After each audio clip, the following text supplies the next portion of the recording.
You are listening to the audio portion of the QB Power Hour webinar series, your bi-weekly dose of insights and learning for accounting professionals with co-hosts Dan DeLong and Sharon Fuller. We're here to explore the latest in the industry, QuickBooks, and integrations that matter to you. For more details on the series, visit qbpowerhour.com. There we go. I'm driving this one. Dan, as he said, gets to be a passenger princess, so he doesn't have to do all the work. And as you notice, we are trying to give you guys a lot more content than just QuickBooks. So, I mean, this is a topic that I think is very pertinent for our industry. Hourly. What do we charge, right? I mean, this whole you just idea. jump straight through. Yeah. Here's our sponsors. Click those, get some stuff. I also just created a full course based on what we're talking about in my community with templates, how-tos, instruction, everything if you wanted it. And of course, Dan got you on anything into it. All right, now let's talk about it. Well, I mean, when I left Intuit, going from an employee making an hourly wage and not really concerned about the nature of the conversations that I'm having with people, to me, it made no difference, and I didn't get the luxury of saying no to answer, when somebody calls.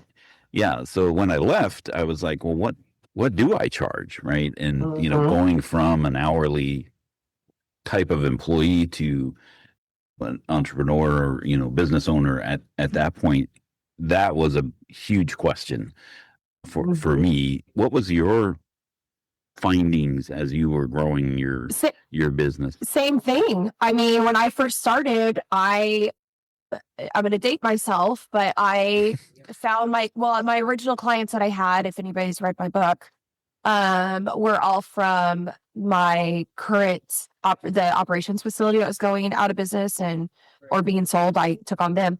But as I grew, I would go to Craigslist and I would look up ads for people looking for a bookkeeper, people looking for an office manager, part-time, a few hours a week. And I charged, when I first started, I think I was $20 an hour because I didn't know what the hell I was doing, man. I really didn't. I mean, I knew enough to be worth $20 an hour, which back in 2006 was actually pretty dang good.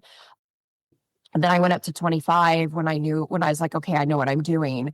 But yeah, hourly, right? That's what we did because you went in the office, you got in there at this time, you left at this time, I pay you for those 3 hours. So yes. Yeah. So I'm curious, and I just put it in the chat there, how did you first decide what to charge your clients? Did you crowdsource, right? Did you go to Craigslist, look what other people are charging, or did you have a mentor that would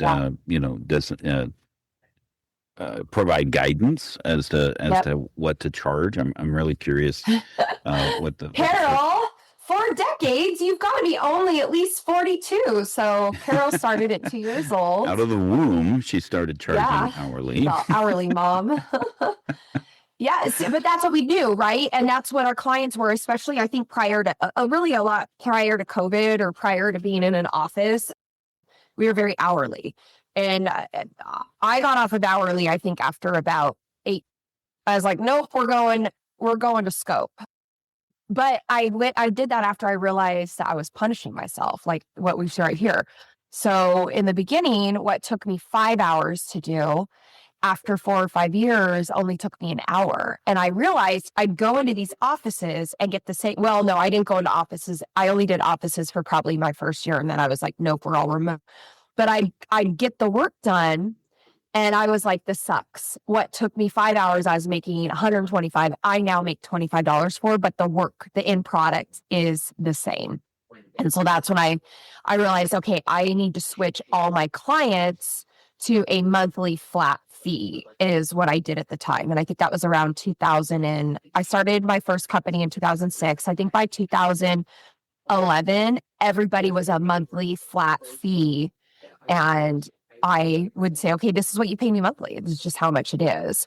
And that was it was an adjustment. They're like, but wait. I'm like, but wait. Yeah, because it's a penalty. Like what you're saying on this slide here is that as you become more efficient, and as we are in this state of affairs where technology is allowing you to become more efficient in doing the day-to-day work or the work that you are doing. It's a penalty. Like by relying on the time it takes, then you're ultimately hurting yourself by charging Absolutely. hourly. You're punishing yourself for being an expert and being efficient at what you do. The better you get, the more you're punishing yourself, and it's not fair to you. I know when we first start, I get it. It makes sense. And I try to work with people that are, when they first start, I'm like, no, don't first start that way, because then what happens is you got to train your clients later on, and new clients are easy once you have the confidence. Training and updating the old clients is the hardest part. And of course you have relationships, so they feel like you owe them. So you can't, it's harder. They're like, but I've been here, so you were only $10. Like, yeah, so you should respect the fact that I did all this for you, and now we got to get here, right? And I think that is the hardest part. So when it comes to that selling, right, we have to think of it. I just taught this last week. Amy, I see Amy's on here. She was on it. I did this in my community last week, but to me, it's a mindset. It's a confidence thing. When we first start, we don't have a lot of confidence. This is our own company. I just need to pay my bills. I don't even care. At this point, if somebody walks up to me with a $20 bill, I'm probably going to do it because that $20 pays my something, right? Not in these days, but gives you 2 gallons of gas. But that's how we started, is we just had to make money. But then as we get going, we're like, oh, now I'm in trouble. Now I'm taking on 25, 30, 40 clients, and all these people are coming at me, and I have to log all this time, and you can't be efficient. So here's a little bit of, when you're hourly, you're selling your time. When it's fixed, it's deliverable. When it's value, it's an outcome. And somebody mentioned Ron Baker does have his value-based pricing. To me, there's no wrong way except for hourly. I hear relationship pricing, fixed pricing, value pricing. Honestly, to me, it's all it's one set, and this is what you're going to get. My last company that I had was it was scope here, but it's cash. All of our clients were cash basis, and they would go in and we'd say, here is what we will do. Here is how we weigh it. And everything we did was completely measurable. Here is what it costs you. And they didn't ask us how long does it take. We did track hours internally, but that's so we can make sure that the health of the client was okay and that we weren't going out of scope. We did that internally. Not everybody does that, but that's how we did it. And I'm telling you, my first company, Dan, was we were fractional controller and CFO services, and we did software as a service, and we only had like 35 clients, but very high value clients, like 5,000 to 8,000 a month. My net profit on that was like 26% versus my last company that I just sold. The net profit was 46% because we were so efficient and scope based. So anyhow, what do you right now, how do you do it? What have you, I know you don't do accounting anymore, but most of my clients or the people that I work with are project based, right? So I'm still trying to, find my lane between hourly and in the value. But what I'm understanding over the course of having some of these conversations is that people will value what they feel and not necessarily a deliverable, right? Like, great, you're giving me these financial reports and telling me how to decipher them so that I can make informed decisions based off of that. But what is that really getting me, right? Like it's giving me confidence. It's giving me peace of mind. It's giving me whatever that emotional attachment is to the outcome.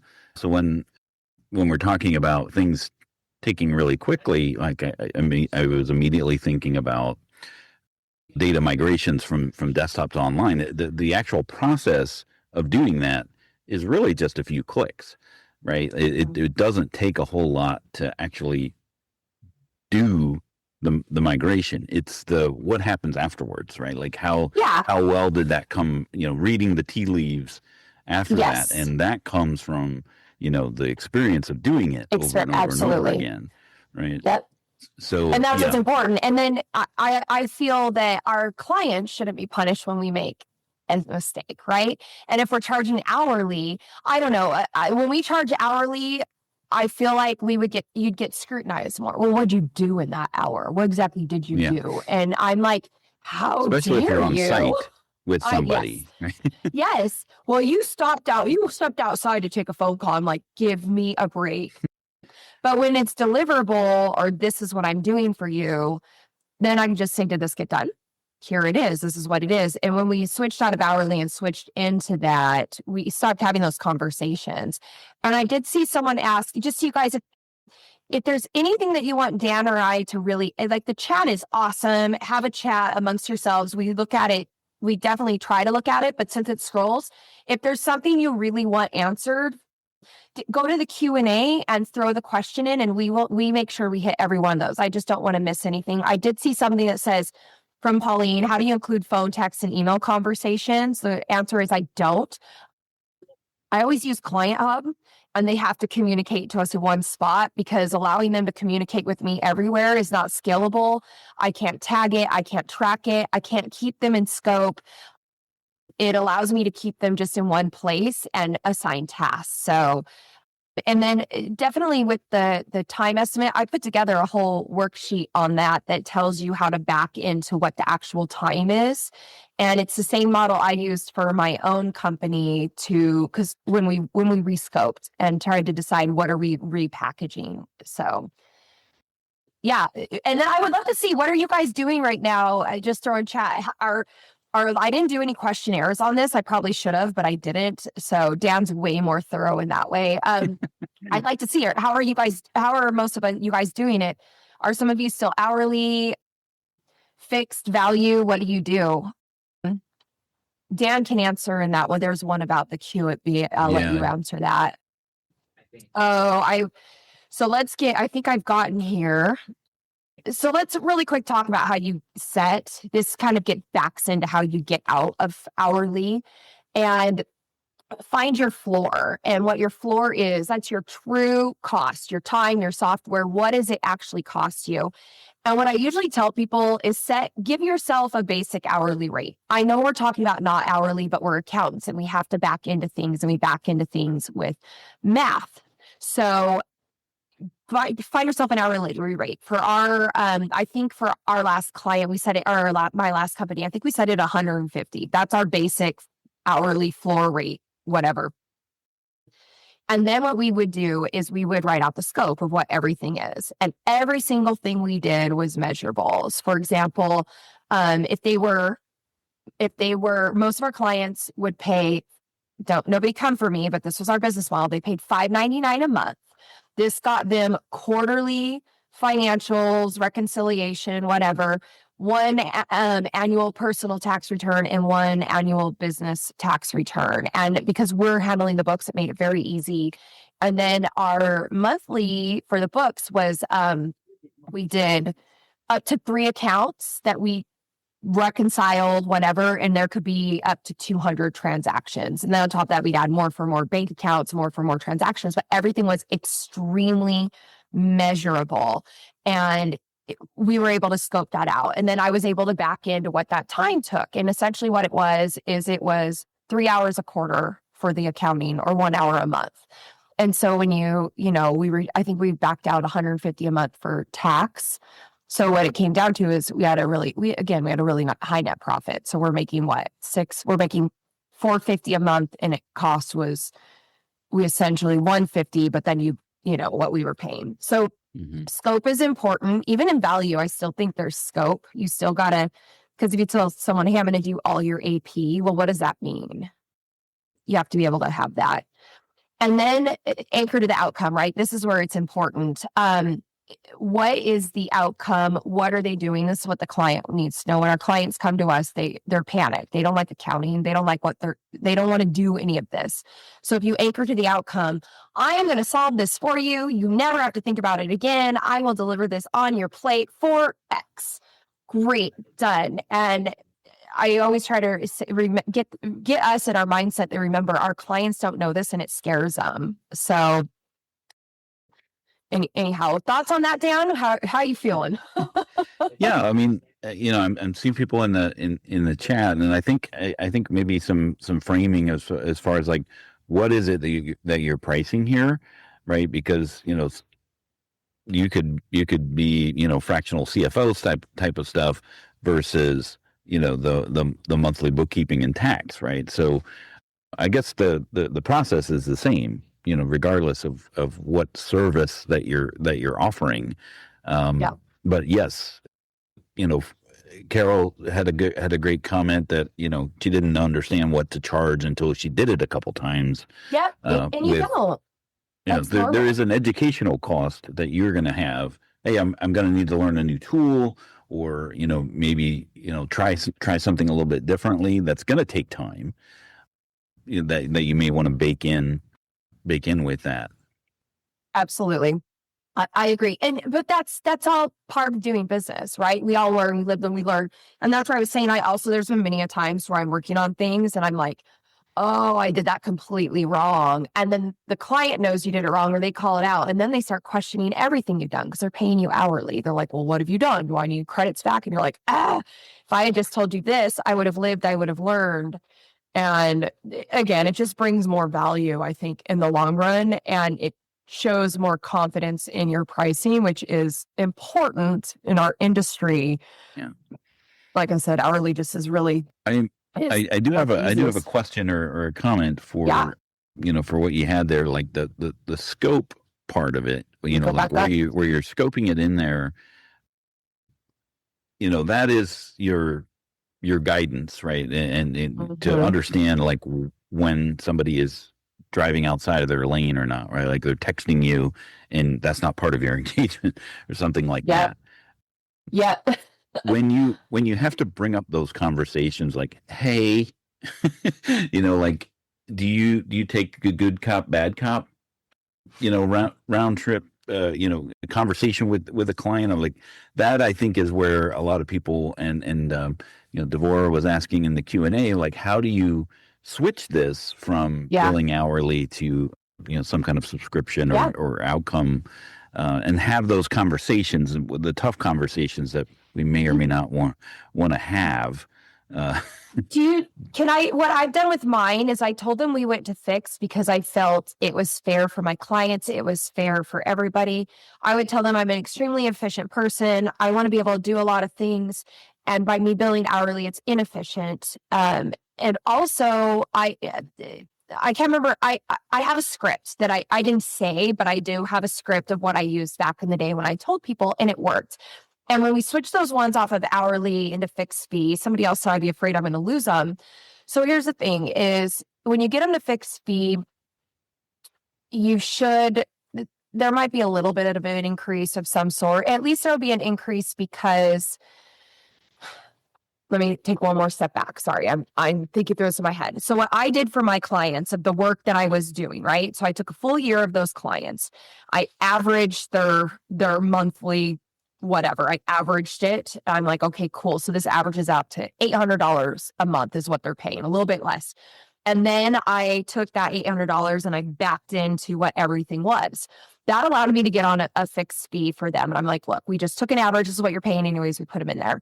And then I was able to become efficient, do more things. I actually, even from just averaging, it was a good starting point for my current clients to get them into that one amount. Now I'm not having to stop and log time, invoice them. I've actually probably just saved a good hour plus of my own time that is now billable. I'm like, okay, cool. So I got $150 back, right? Yeah. And then from there, it was easy to add to and to adjust moving forward. So that's how I did mine. I literally dumped all of my invoices for the year, did an average at the end, and then build into the scope. That's how I did my past ones. Moving forward, I took that amount. I did market research, a competitive analysis of my market to see what other people were charging, because sometimes my clients would be like, well, I'm going to go check out so-and-so. I'm like, great. Here are 3 people that I suggest that I really like that I think you should go get quotes from. And some are lower, some are higher, but I want, here you go. But I also made sure that I laid out what they're getting with me. You get this personal relationship. I know you.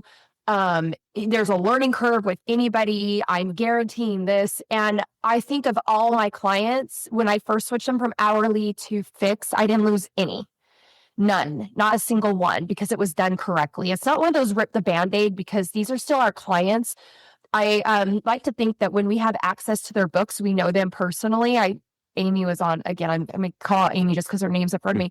But last week when I was teaching this, we know these people personally. We see their transactions. We know where their money's going. We know how they're doing. And when you can read somebody's financials, to me, it's like how computers look at us with 011, 011. When I can read financials of a company and a person, I'm like, I know you. So we have that kind of bond that's maybe one way, like our bond to them. But just remember that and treat it like that. Like, most people are going to push back because nobody wants to spend more money. But as long as you know you're worth it and you're ready, even if you have a little script, you're ready. So the pain in the ass fee, go ahead, Dan. I want to see you. I see that Dan wants to answer that live. when we get to where you're pricing your things, you talk about it from the bottom up. So I want to get to that slide. I want to address that when you get to that slide about how you absolutely how you might want to price a pita. We got you, Sandra. That's our favorite conversation. Okay, so of course, slides are here. You have the handouts. Take pictures if you want, but these are really just kind of to help you. So you don't want to quote the mess blind. So it's good to have a diagnostic fee if you can. If you're going to go in and do someone's cleanup, if you're just going to look for yourself, typically you're going to go back to them and go, I would do this. Well, I feel better about it when I'm like, hey, I'm going to charge you $250 to go in, do a diagnostic, whatever. I'm going to give you exactly what needs to be done. And you can then take my quote to 500 people if you want and get somebody else to quote off of you, right? And then you can create, and Claude can help you with this. You can get all of here's what I would do, make them put into a beautiful presentation for you and send it off. Or Anchor is great like that. But when they have that diagnostic, you're like, this is exactly what needs to be done. Here is my proposal on what I would do it, but this is your diagnostic that you own anyway. But this allows you're not being paid for your work. Somebody's going to do this somewhere. And they're also respecting you as an expert, that you're going in to be like, I'm not getting your books and digging through your books and then telling you what needs to be done for you to go quote me out elsewhere. Right. And I think that's something that a lot of us, Carol did. Oh, that was a big one. So you guys, just so you know, when I'm referring to a lot of this stuff, I'm referring to my previous company, which, as I mentioned, was very cash basis, very simple. So when I'm talking these low numbers, I don't want to be like, she undercharged. These clients were, like I said, an hour a month accounting stuff. So $250 for us was actually pretty good for that. What you're talking about with a diagnostic, right? Like anything that is upfront, a conversation, is a gray area, right? Like, offering free consultations is the same thing, right? Like I had one yesterday that wanted to meet for 15 minutes and put something on my calendar, and 10 minutes in, no show. And it was an interruption to my day and my workflows of doing that. So of course the thought came to me is like, well, I should probably charge for free consultations and apply that, towards, an ongoing thing where, they get some skin in the game, because it was all just flippant. Oh, something came up. And like, well, if you're not going to value my time enough to show up for a meeting that doesn't cost you anything, then that tells me the future of our working relationship too. Yeah, I agree. I've had somebody throw time on my calendar twice and no-show twice. And I wrote back and go, hey, just so you know, you've no-showed me twice. I would love to help you. It sounds like you need help, but from here forward, I'm going to have to charge you a deposit of $500 for our next call. And then we could put it towards whatever, because you cost me time that other people could have been on my calendar. And it is really rude. And I know he knew about it because I sent the reminders go out. Right. So it's just, don't be rude like that. But we have to be, as accountants, I think we are captain save the world. There we go. We want to help. I mean, any of us that you talk to and we sit down, we just want to help our clients. We're like, oh, there's this one old guy and I hear this all the time. He's so old and I just feel bad for him. I get it. But what about you? Like, I mean, we all have, we all have our one charity case. We all have our one where like, I will never stop doing things for this person because they love, but try to just give yourself the one. The rest of them, you're in their books. You can't save the world. They got money. Yeah. You're like, I know what you've got. Don't lie to me, buddy. I know what you're spending money on. Like, if you can't give it to me, the person that sees it, then you don't respect what I do and I deserve better.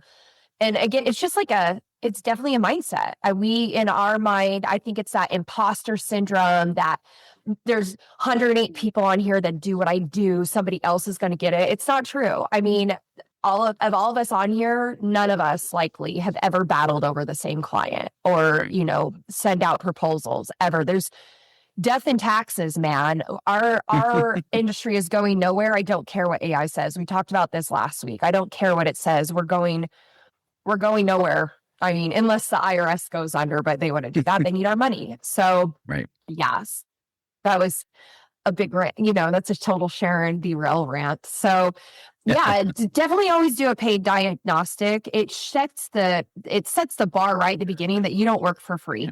And I know what I'm doing. And you're going to give them something, right? Yeah. They're going to get something for that if they decide not to, move it forward. Yeah. And then you feel whole, right? That, you didn't give away the farm for free. Absolutely. But then you can apply that towards your scope. Yeah. And honestly, I think nothing makes me feel better than when I give somebody a beautiful diagnostic and it's all pretty. Like, I'm like, look how pretty this is. There's no way they can't hire me. It's so pretty. And then they'll go shop around and hire somebody for $100 less. They'll usually end up back. But honestly, and now we're seeing, well, I can hire somebody on Fiverr. I can, you should. I can talk to Claude about this, or like now I think that's going to be the common answer is like, why can't AI do this for me? It can go for it.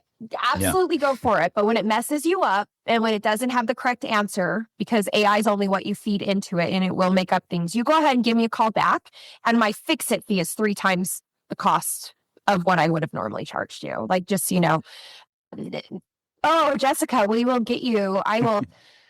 Maybe there we go. Dan, I'm going to add. That is a clone and conquer. I'm going to build a course in my community for how to do a proper diagnostic. I'll get that going. I owe a lot of content this week. Amy's waiting for content on me. I owe a lot of checklists, but I love that stuff. So also the best thing to do is phase the work. When you go to someone, you're like, hey, here's all of this. Keep in mind, we're all smart, right? We're all friggin' geniuses. I mean, hello. So in our head, this is easy. So I always like to keep somebody on my team that doesn't speak accounting-ese, like they don't get it. To me, I think that makes sense because you have somebody who doesn't know what you're saying and can help the clients. Like they can dig in. They're like, I don't get this. So when you're dealing with your clients and you're putting this in, just remember they don't speak your language. So it's going to go phase one. So if you give them everything, they're like, okay, cool. So you can do that in a week, right? And you're like, no. So it's good to give phases. And I always under promise, over deliver. This will take 30 to 60 days. Hey, I got it to you in 30. I'm awesome. This will take this. I got it to you in this. But I usually only do that in cleanup. I don't do that in my monthly and my fixed fee. If I tell you you're going to get your close, again, this is where you set yourself as an expert, you get paid correctly. When I say you're going to get your financials on the 20th, if I get their financials done on the 10th and they don't pay me for the 10th, I actually put it in the Client Hub and I schedule it to send to them, to push to them on the 20th, like at 12:01 a.m. on the 20th. It's done. It's off of my to-do list and they got it on their thing. So that's another thing. Phase your work. And it also makes it easier swallow in the phase for the client to be able to go, look, I'm charging $5,000 for this, but it's $1,250, $2,500. And that's easier for them than, $5,000 up front for some of them. So yeah, and I'm pausing for interjection. Oh, sorry. I was answering, I was plugging you in the chat. You were. So Amy, So, I have a response from Client Hub today. I was actually going to cut and paste and send it to you so you know I'm not full of crap. I'm promising Amy my Client Hub access. And they're like, I promise, Sharon, we almost have it. I just don't want her to think I'm lying to her. But yeah, my Client Hub's pretty beautiful. I promise it really is. I make David send you a message to prove it. Go ahead. Sorry, Dan. but yeah, I mean, this is definitely, getting something up front and putting up the guardrails and then delivering on that, I think, is the best way to proceed, especially when there's things that you don't know. You don't know what you don't know. Like, they know more about their business than you do, but you're going to find out. And having that encapsulated in your engagements so that you can protect your valuable time, because that's the only thing that we don't have more of, that we can't create. Yeah. We can craft things that will be more efficient and be more useful of our time. And, where it just takes 5 minutes today, that used to take an hour yesterday. But that getting to that point is something that you need to, build into your engagements. Yep. I agree.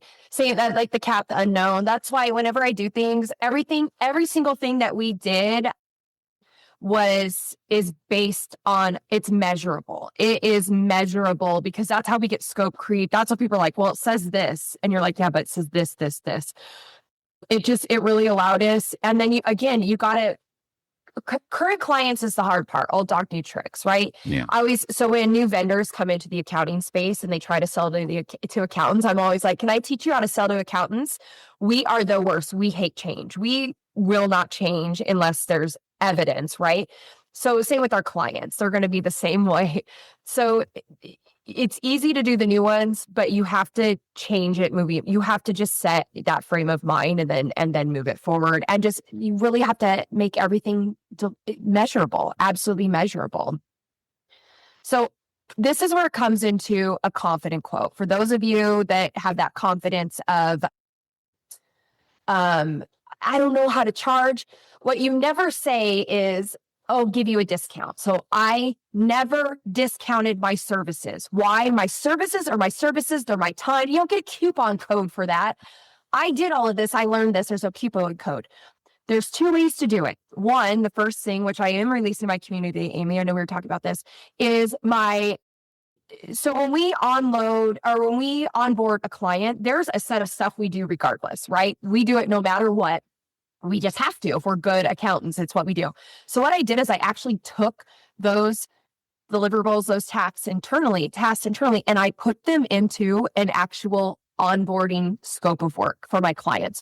So my clients can see, here is what we do. Here is absolutely everything. And it looks super impressive, but it's true.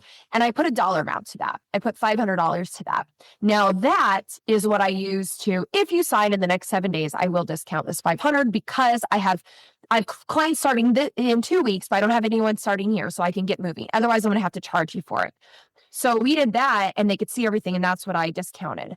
Now, the best way to do it when it comes to your actual services is this way. Here's your 3 different levels. Here's basic, here's what you should be, and here's the Mercedes of it. So people are like, oh, I can't afford that. You never say, let me discount it for you. You say, what can we remove from the scope to get it to your price range? But always have your baseline. Never remove the things like when we have clients who are like, oh yeah, we've got these things on the balance sheet, but I don't want to pay you, don't touch them. I'm like, I'm not touching your books. The minute you hand me your books and I hand you financials, I'm responsible for everything. And I can't carve out in your financials, not responsible for this. You just can't do that. So it's on your, either we journal it off and it's gone, which isn't necessarily right. But if I'm going to be handling the books, it's there. So this is how I've always done it, offered it in the 3 levels. And I never, ever, ever, our lowest was at $5.99. Then I think it went 7 and then $10.99. Then there were additionals. Nobody was on for less than $5.99 ever. Right. So this is a great example of what I wanted to talk about with the PETA client, right? So this came up in one of Hector's reframes, where they started complaining about the things that clients do that annoyed them. right? And where they're texting, or they're not following the prescribed guardrails and guidelines that you've established in your engagements. And so he said, well, what would it cost someone so that wouldn't annoy you? Right? Like at what point would that be okay? Right? And she was resisting, having that conversation as far as like putting a number to it. He's like, what would it be? Right? And she threw out some, really high number, $15,000, right? or something like that. And she's like, okay, you have now just identified your premium level service, right? Yep. And then all you have to do to figure out the rest of them is just peel back things that wouldn't be part of that premium level. And that way you can set up, 3 or 4 or however many levels there are. And when they start to creep into the premium level, it's really just, well, it sounds like you're this type of thing is something that you're looking to do on ongoing. Why don't you go into your client portal and just change it to the premium level? And we'll continue to, and then they self-police themselves. Oh, no, that's not. Well, okay, then for that you want to go through email or whatever the communication path is. So Absolutely. rather than working from the bottom up, in this case it's more of a top down, where these are the services, all of the services and things that I would be willing to do, and here's how I would be willing to do them. And you affix a fee to that, and then you just easily remove the things where what you're saying is, hey, what am I not doing for this dollar? Yeah. And you just have to set a floor. Like, I am not going to work on any, like I said, you have to set your boundaries more than anything, and don't let anybody back into those. Like, I mean, and I use Anchor. Again, I love Anchor. They don't pay me, just so everybody, I don't get paid. I don't even, when that referral fee, I have them give the money back to the client, because I don't want to be known as biased, but I do love their product. And that's what I love in there is of their product, right? Like we partner. They love me, I love them. But I don't get money. I don't want to be paid from any of my people. Not that there's anything wrong with referral fees. I just like to make it clear. Anyhow, but that's how I have everything set up in there. Is I'm like, this is my baseline. This is my bottom line. We don't go lower than this. I'm sorry. If you need lower than this, I'm doing less than my job. I'm doing less than my due diligence. I'm doing less than what my insurance would be pissed at me if somebody came back and said she gave me this and put her company name on it, but they're wrong, right? And I know that. So we do have a level of liability that we have to be careful for. So while we are chasing the almighty dollar because we need to pay our bills, don't put yourself in a position to get a client that, number one, doesn't respect you and your expertise. Number two, doesn't value, which I guess that doesn't think that you're worth the money. So let them go to Fiverr. Let them get screwed there, but don't you do it. There's that philosophy there you go, Gene, of like, I like it. Hey, if tomorrow you just doubled your prices and half of your clients walked, you would still be making the same amount of money with half the work. Yes. That's what we did in 2024 when I merged my two companies probably less together. Than half the work. You're probably less, way because less. The people that don't value the work that you do are probably taking most of your time and energy and effort. Yes. We raised ours so we used to keep our QuickBooks and our payroll in our monthly subscription, our monthly fixed fee, because I'm like, you have to use QuickBooks and we're doing your payroll journal entry. So I put it in, but as the things kept rising, I would have to raise my clients by like $5. I'm like, this is stupid. So we went to all of our clients and I said, I am handing you back your subscriptions. No matter who you go to, you're going to have to pay for them. I'm not going to be responsible for them. But I left their pricing of their package the same. So they were $5.99 plus I paid the $45 and whatever. I essentially got a $75 to $150 increase per client. And then to them, when they get those transactions on their bank account, I'm still $5.99, but then they've got it was an easier pill to swallow. Gave us, I think, a $70,000 increase in revenue over the year. That's just revenue, that's just the money, right, that we were covering. But not only that, the time it took to not have to reconcile all of the statements, because, this was back when Intuit didn't let you split out the bill. So everything went to the accountant. So we'd have to reconcile. So we got so much time back, and it was a great way to do that. So yes, I love that. Now, this is, I think, where a lot of accountants have the problem, right? We know our product really well. We know what we're worth, but we're not always the best salespeople. Some of you are going to disagree. My friend James Donovan, he does accounting leads now. I love him. He's great. If you ever need good leads, that guy is awesome. He says he loves what he does, and he'll get tons of leads in, but then the problem he'll have is the company will be like, we just aren't closing any leads. So they just can't close. Either there's no follow-up, so they don't have a CRM, or they're just not good with this ask piece, which his company does out of well. Again, I don't get paid. I just think James I think he's the best in our area or in our field for that. So it's a game, right? If you ever, I'm sure there are books out there that teach you this, but say the number and then just wait. Hey, it's $1,500 a month. And then it's a game. He who speaks first loses. Lawyers will tell you that, right?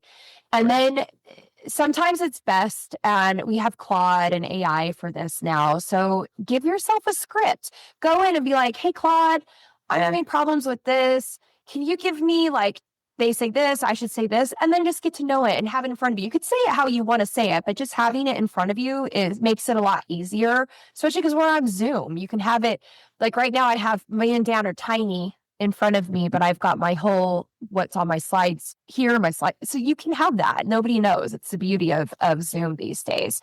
But definitely own it. Own that price, man. You've earned it. You priced it, you earned it.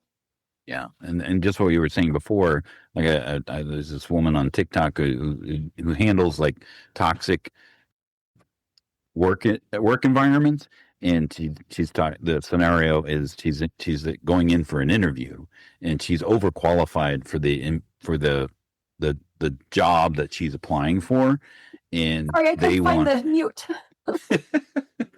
Bless you. But she is, they want to pay her less than what her expected salary is. And so she's like, okay, which one of my qualifications do I not bring to the table?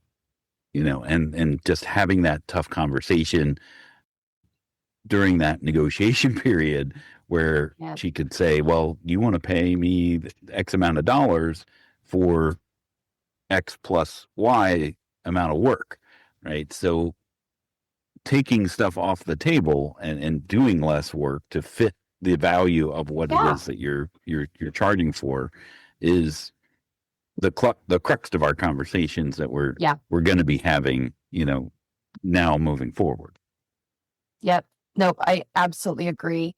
And you guys, I'm not even gonna lie, I still have a hard time with this. I don't have an accounting firm anymore. I have my advisory, and I know how it feels that when you're like, hey, this is my price, that next word out of their mouth is possible rejection. And I've been in sales for a long time, and I used to sell vacuums in timeshare. I can sell anybody's product. I could sell Dan's product day and night. My own, I'm really terrible at selling, believe it or not. I am a terrible salesperson of my own product because I don't want that rejection. When they say no, they're saying no to me personally. Yeah. And that's how I'm taking and effort that you put into crafting that offer. And they say, and their first thing, and if there's that's anything but yes, right out of the gate, then it's a personal thing. It's hard because it's yours. It's everything that you do. And the reason I'm telling you this is because I know I come on all strong and confident. I'm being joking, but maybe I do. But I struggle with this still to this day. Not even joking. I watch things because I struggle with it, that imposter syndrome, that rejection. None of us like it. And whenever somebody tells you no, or it's too much, you rethink everything. But don't own it, and just know that maybe you need to maybe not adjust your pricing. Maybe you need to adjust your niche or your client level. Like my specialty is working with people that do startups, solopreneurs that do not make $1 million a year. Not even, like, some of my people are not even at 300K, and there's nothing wrong with that. But a lot of people that do what I do, Dan, and in this space, like, oh, we work with people that are from 5 to 10 million. I'm like, what? How do you help the little guys get to Yeah.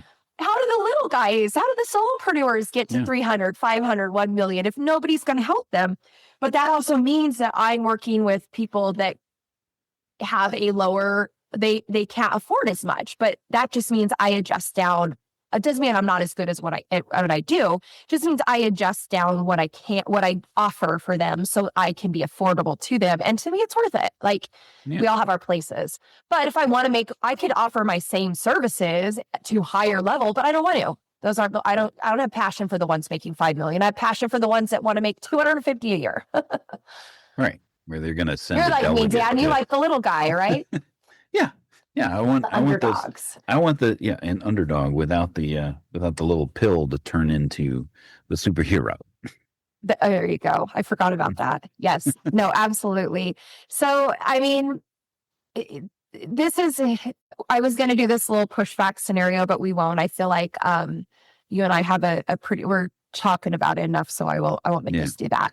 I do like this because this speaks to what people have been asking. Well, like, how do I implement these things?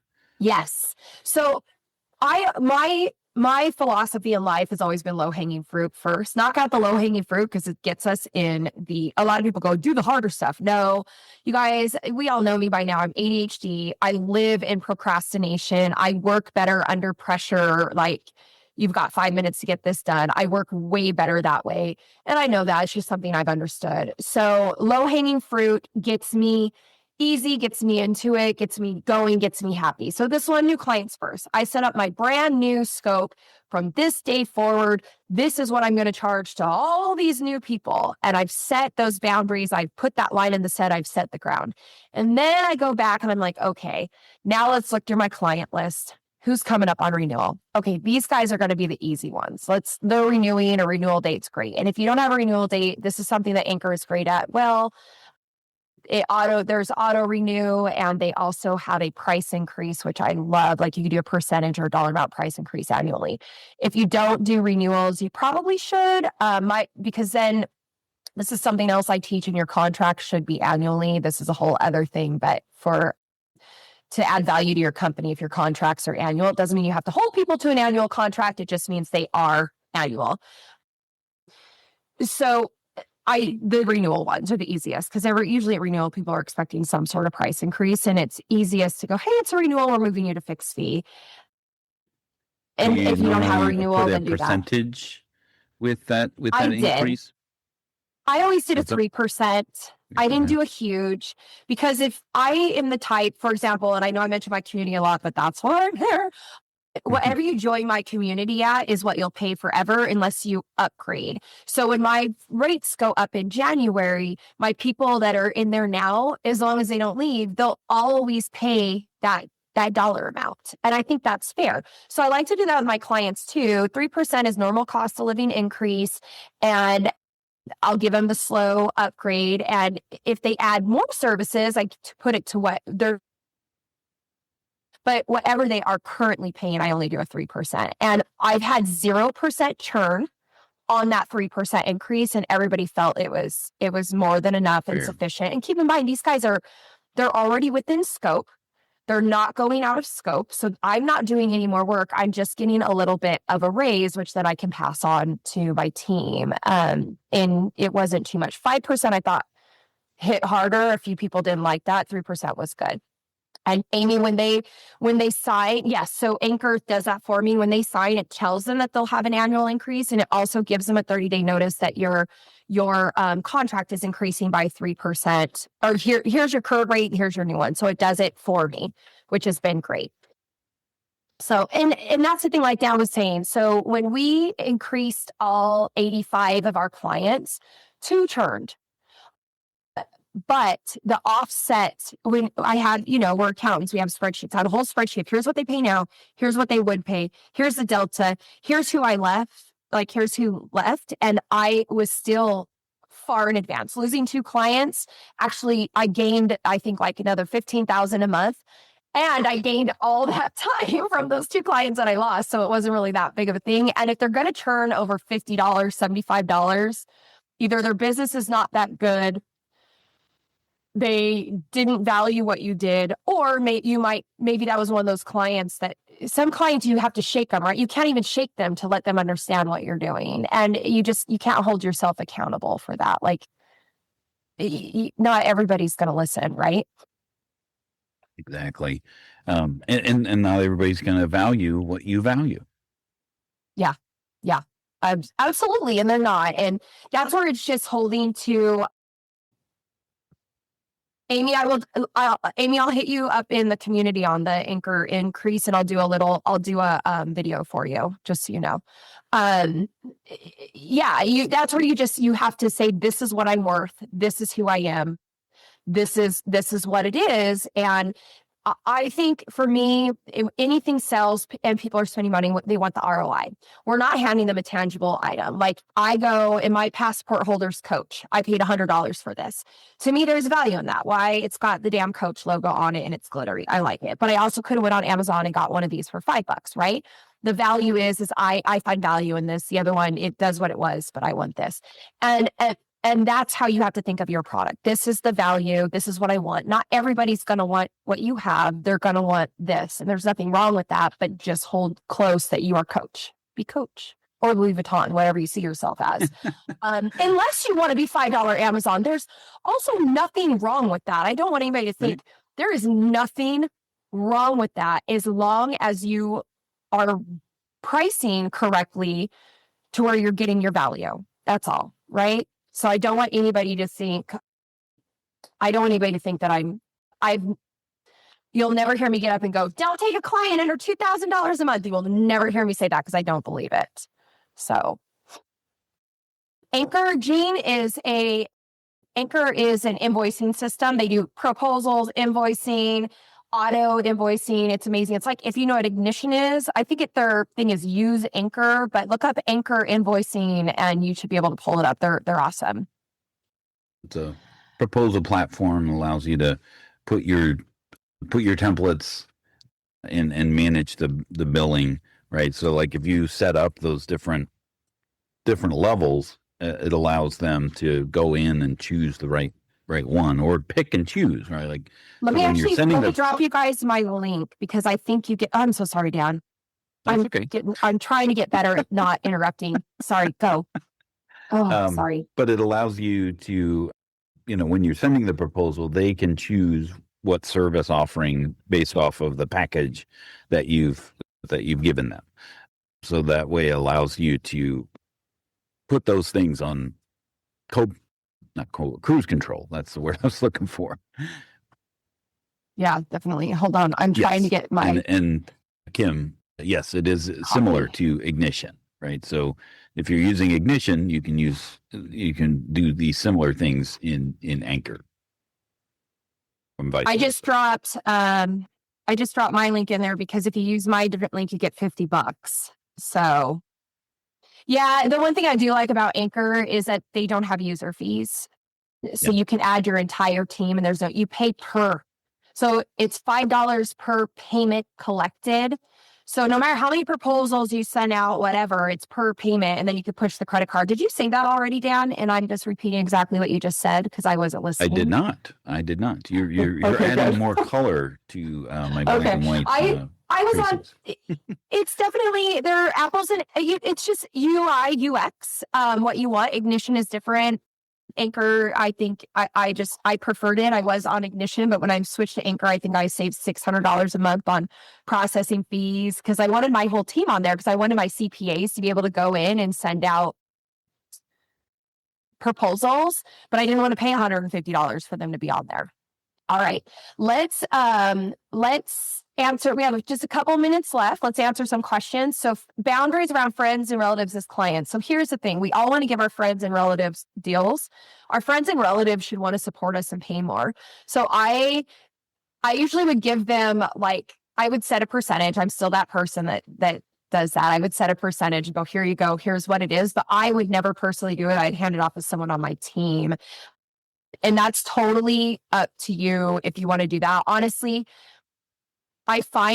sometimes I find it's best to not work with my friends and relatives because they expect way more from you. When something goes wrong, they're mad at you. Sometimes it's better to be like, hey, like, find somebody that you could trade with, not trade, but be like, hey, you send me all your friends and family. I'm going to send you my friends and family because we shouldn't work on it. And let's agree on a price or whatever. Find somebody who's like your same realm and be like, I'm not going to do it, but I negotiated this with my friend and she handles all my friends and family. Right. And that, to me, that's the best way. This person is Sharon without the blood relative. Yeah. Because then if they don't do it right, they're your client. So last thing you want to do is go to barbecue on 4th of July and they're talking about their taxes. You're all, shut up. I don't care. Like my friends that my firm used to do stuff, they'd hit me up. Sharon, the CPA, I got it from the CPA. I'm like, I'm not the CPA and I don't own the firm anymore. But nothing, because they know how to get a hold of you. And I'm very strict with my clients, the boundaries of how they can communicate with us. The friends and family, they know where I live. They have my texts and I'm like, I don't care. I don't care. You should charge your friends and family more because I think they hold you to a higher level of work. Yeah, they expect more, but deliver. But want to pay less because they know where your skeletons are. Yeah, absolutely. Sheila real quick said, in the middle of the company is getting sales leads to understand. Okay. Yeah. So the good thing, like what James does is he just sends, you don't have to have them do the sales. They actually just send the leads. They set it up to where you just get leads. It's a whole SEO thing and the leads just come to you directly so that you don't have anybody middle. You don't have to, or you can train them, depends on what you want, but they just get the leads to you. And I agree with you because what I find is I'm working with a lot of business owners is the owners want to keep the sales. And I don't blame them because they know their service, they know their product. And they're like, I want to push everything off of me except for the sales. And I actually agree with that. I think it makes the most sense. And it also lets them speak to the client from the beginning, keep a finger on the pulse of what's going on in their company. I think it's a smart place for the business owner to be if it's something they enjoy doing. You don't have to. You can stay in your spreadsheets if it's what you enjoy. Exactly. Yeah. So, all right, Dan, look at us closing on time. Great discussion. I think we had some lively engagement in the chat and the Q&A. So thank you for putting this together. Of course. You are, in your Clone and Conquer Hub, this is something where you're going to learn more of. Absolutely. If you join in with Sharon's community. I think it just released, actually, the billing one, like one with templates and everything and how to back into things. I've got, like I said, I'm not traveling for the next 6 weeks, Dan, so I am going to be, all I'm doing is content. I'm excited. We're going to hear more of Sharon instead of seeing more of Sharon, of where is Sharon today. It's going to be, what is Sharon working on? There you and go. How can it help me? I'm excited for our next one, which is, again, we're going into Client Hub versus Method CRM. Yeah. I'm excited about our next one because you know me, I'm a Client Hub girl. Yeah, we're going to get into kind of the nuts and bolts of a practice management software, and not necessarily pitting one against the other because, as we were talking about Anchor versus Ignition, right? It's really just what works for you. They are going to do similar things, and they're going to have their strengths and weaknesses. And it's really just determining what works best for you today. Maybe it's both. It certainly could. It could be both. There is a case that could be made for both.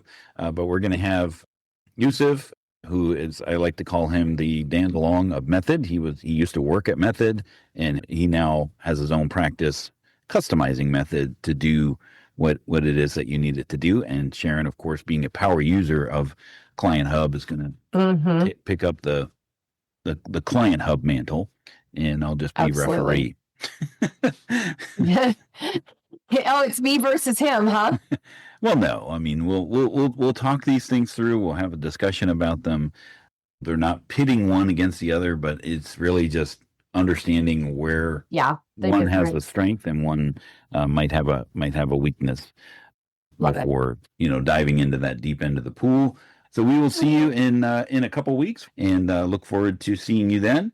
And as always, have a great week ahead, and we'll see you next time on the Power Hour. Bye, guys. Thanks so much for tuning in to the QB Power Hour podcast. If you enjoyed today's episode, please take a moment to support our amazing sponsors. You'll find them listed on our homepage at qbpowerhour.com. And if you're getting value from the show, we'd love it if you left us a review wherever you get your podcast. Your feedback helps us grow and reach more accounting pros just like you. Until next time, keep powering up your practice with QB Power Hour.